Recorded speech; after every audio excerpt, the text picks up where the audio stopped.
Leurs grands-parents furent les premiers occupants de ce territoire aujourd'hui appelé Cotonou. Ils étaient des pêcheurs Kula et Seto. Leurs enfants ont certes perpétué la tradition, mais l'activité vit de nos jours. Un drame, le poisson se fait rare dans les plans d'eau. L'ensablement et la surexploitation des lacs exigent aujourd'hui une réponse politique forte pour sortir les poissons de ces eaux troubles.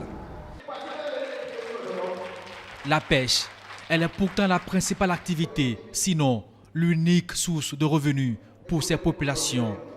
C'est la débandade dans leur rang. Le désespoir dans les activités de pêche a contraint beaucoup de nos jeunes à l'exode. Bon nombre de conducteurs de taxi-moto dans les villes de Cotonou à Abomey-Calavi viennent des quartiers des Seto et Kula de Cotonou.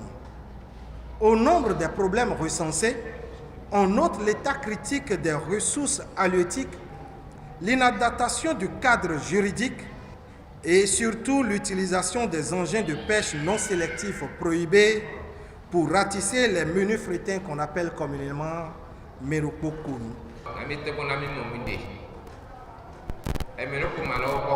Une prise de conscience s'avère indispensable, d'où la naissance de cette association. Elle prône la gestion rationnelle des plans d'eau. Elle veut aussi une véritable implication des décideurs. Solidairement avec vous tous, l'Union pour le développement économique, social et culturel des autochtones de Cotonou, UDESAC Jotin, se lève et promet de vous accompagner sur ce chemin de victoire. Pour l'heure, ces artisans de la pêche, de l'air culturel, Kula et Seto, refusent de croire en une fatalité qui frappe la profession. Ils veulent relever le défi. Ils se mettent ensemble pour la promotion d'une pêche responsable.